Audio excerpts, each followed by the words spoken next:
Most people think the scariest version of the ocean is the one we have now. They would be very, very wrong. Go back 70 million years. You're sharing the water with sea lizards the size of semi-trucks, animals that weren't sharks, weren't whales, weren't anything with a living relative today. Or even further back, there were whales in these waters that would put a modern orca to shame. What about far enough back that the monsters disappeared entirely? A place that looked more alien. The ocean doesn't just get more dangerous the further back you go, it gets creepier.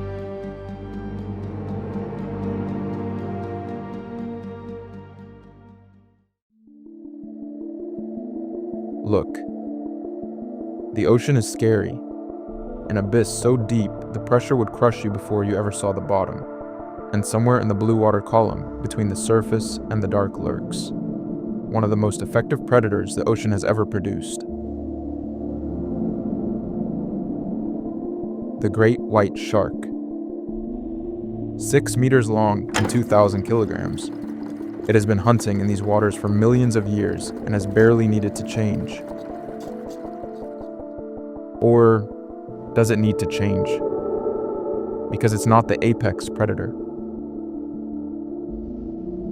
That title belongs to the orca. And the difference matters because orcas don't just outcompete great whites. They hunt them deliberately. There are documented cases of orcas killing great whites, extracting the liver with surgical precision, and leaving the rest. So they're not just big, they're absurdly intelligent. So the question becomes, is there anything that a great white could do to an orca? Well, to get that answer, you would need to go back 15 million years.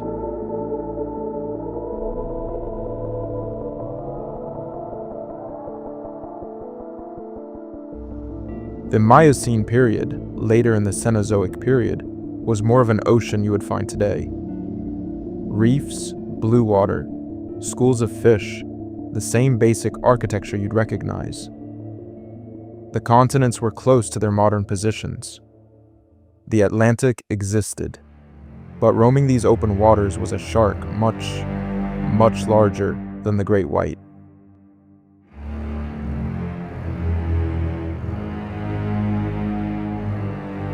The megalodon, an animal designed for efficient cruising across open ocean, capable of explosive acceleration when it closed in on prey. Estimated at up to 80 feet long, weighing around 94 tons, it was a killing machine. To put the size into perspective, a modern orca is 6 tons. Megalodon outweighed it by a factor of 15. So it's safe to say that the megalodon would swiftly handle an orca and can roam these waters as the apex predator. Until a leviathan shows up. A whale, but not one you'd recognize. Modern sperm whales have teeth only on their lower jaw, designed for gripping squid. Leviathan had enormous interlocking teeth on both jaws, up to 36 centimeters long. The largest functional teeth of any animal ever recorded. That made it so it wasn't hunting squid unlike the sperm whale, it was hunting other whales, in the same warm Miocene seas as Megalodon, at roughly the same time. The apex of this ocean wasn't one animal, it was two, and they were both targeting the same prey. Now there's no definitive answer on who would win between the two. The likely answer is neither dominated the other consistently. They probably traded kills based on who had the ambush advantage. But that's what made it scary. Two apex predators at the same time that either would have dominated the modern ocean. But earlier in the Cenozoic, before these predators existed, the ocean was quiet. A little too quiet.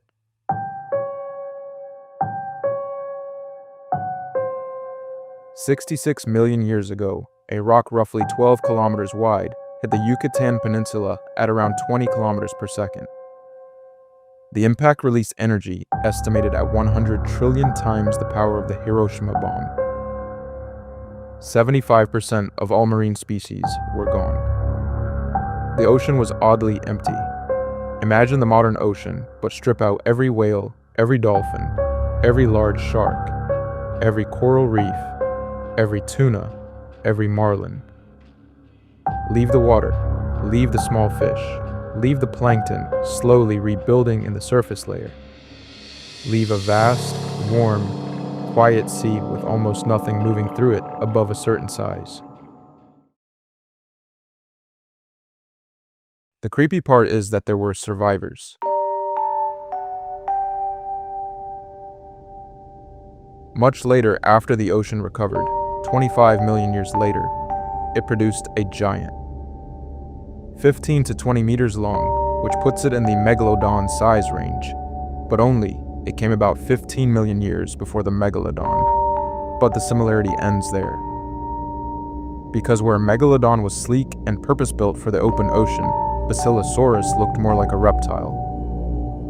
The body was elongated, not the compact torpedo of a modern whale, but something almost serpentine. Early scientists who found its fossils assumed it was a sea serpent. They named it king lizard. But it wasn't a lizard, it was a mammal. A whale. A whale that had legs. The bones had well-developed muscle attachments, meaning the muscles were still there, still functional. The knee could flex, the hip could rotate, and research has found that male Basilosaurus individuals had noticeably larger hind limbs than females. The current leading hypothesis, they were functioning and not completely vestigial. They've been interpreted as clasper-like structures used during mating, similar to the function of pelvic spurs in modern boa constrictors. So what made these oceans scary were the array of apex predators in an oddly empty, recovering ocean. Predators that would terrorize any era of ocean you put them in. But what if we head before the meteor?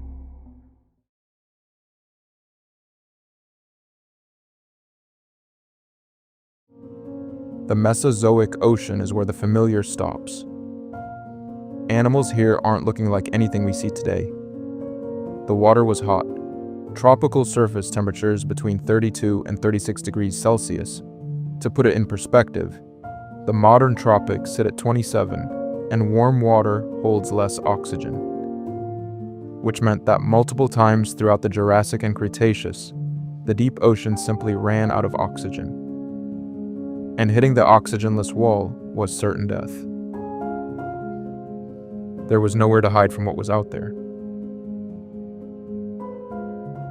Imagine, you are an ammonite, relative of the modern squid and octopus living inside a spiral chambered shell.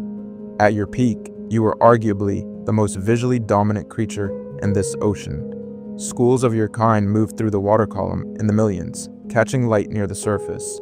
You had tentacles, beaks, eyes. You could hunt, and you were very large. But you were prey. Because dominating these waters were not anything with a living relative today. They were squamates, the same group that contains modern monitor lizards and snakes. I'm talking about mosasaurs, with some of the biggest getting up to 13 to 17 meters long. Unlike sharks, mosasaurs had teeth on the roof of their mouth. A second row on the palate called pterygoid teeth, used to grip prey and push it backward toward the throat. Once something was in a mosasaur's mouth, the roof of the mouth was also holding it. There was no direction to push toward that wasn't into the animal. Some species had crushing teeth for ammonites. Others had needle teeth for fish. Others had blade teeth for large prey. But we can even turn back the clock a bit earlier in the Mesozoic period. You've unfortunately found yourself to be a fish swimming around. Something is stealthy moving around you. Before you know it, it's too late. You never saw the body. Just the neck, 15 feet of it, shooting down from above, the small head arriving at speed before your nervous system could register the shadow. The rest of the animal was 20 meters away the entire time. You never had a chance to know what killed you. That was the long-necked plesiosaur, and it had been perfecting that move for over 135 million years. But plesiosaurs weren't alone in their family, and their family had a problem. The order Plesiosauria produced two completely opposite body plans. The long-necked plesiosaur, small head, needle teeth, the ambush hunter, and the pliosaur, short neck, skull the size of a car, conical teeth, 4 flippers, generating thrust from all directions. Same family, same 4-flipper chassis. Completely different predatory philosophy. And the pliosaur hunted the plesiosaur. We know this because a severely crushed, long-necked plesiosaur skull was found with bite marks matching pliosaur dentition exactly. Pliosaurs perform death rolls like crocodiles, clamping onto prey and twisting their entire body to tear chunks free. Bite force estimated at up to 33,000 newtons. A great white bites at 18,000. Scientists describe them as capable of biting other marine reptiles in half. Everything we just described was built on top of something older, something worse. The Mesozoic felt creepy because the ocean was chemically hostile. The water was wrong. The animals were reptiles that had left land and come back. But at least the Mesozoic had rules: predator and prey, food chains, ecosystems with structure. Go back far enough, and those rules hadn't been written yet.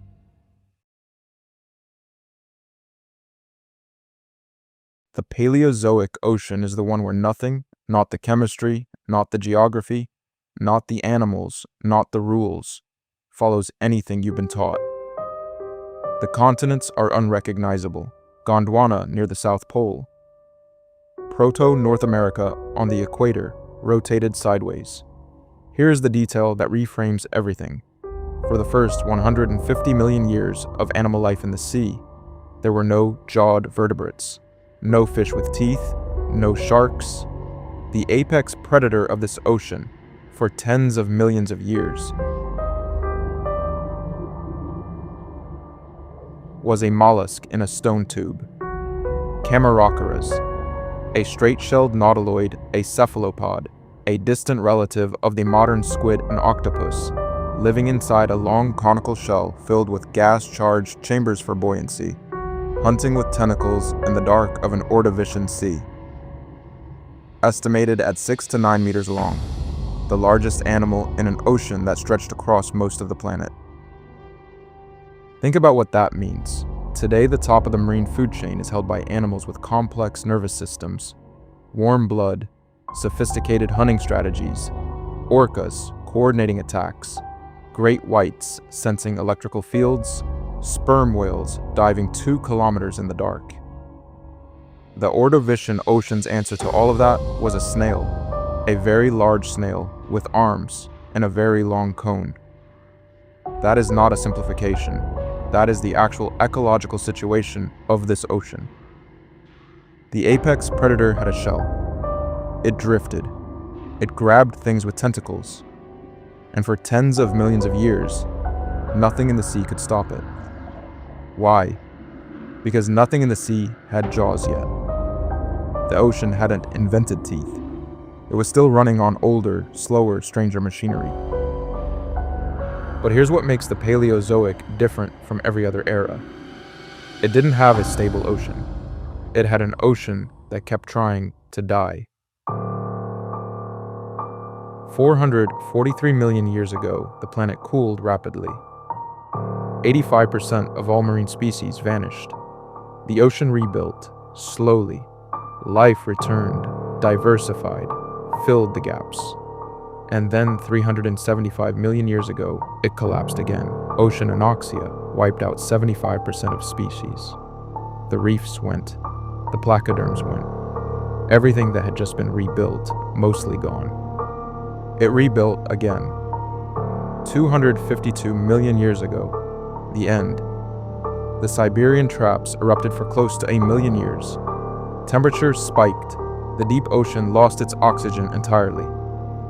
96% of all marine species went extinct. It was a ruin.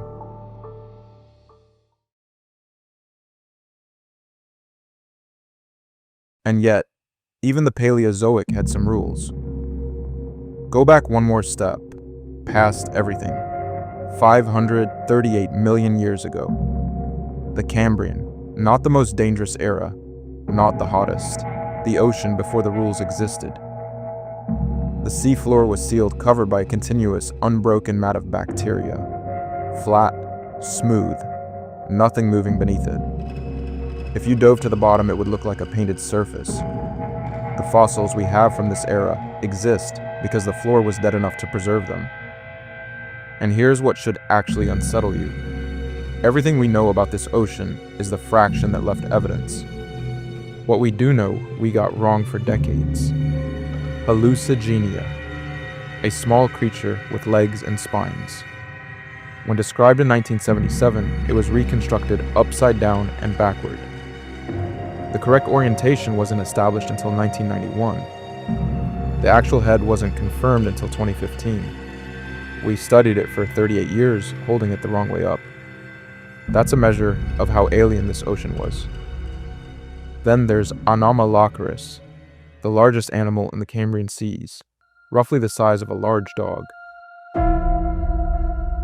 Which doesn't sound impressive until you remember nothing bigger existed anywhere in the ocean. Grasping appendages, a circular iris-like mouth, compound eyes with 16,000 lenses, more sophisticated than most modern arthropods in an animal 515 million years old. Before Anomalocaris, nothing in the ocean actively hunted another animal. Nothing pursued, nothing fled. Predator and prey, the relationship that defines every era of this video, did not exist. Then it did. Everything we've described, every animal, every ecosystem, every extinction is what we know about, is the fraction of the ocean's history that left evidence behind. Soft-bodied animals don't fossilize. The deep ocean floor gets pulled back into the Earth's mantle and recycled every few 100 million years. The rock that would have preserved whatever lived down there no longer exists. Most of what swam in these oceans left nothing. No teeth, no shells, no bones, no trace. We will never know what they were. The creepiest version of this ocean isn't the one we can describe. It's the one we can't.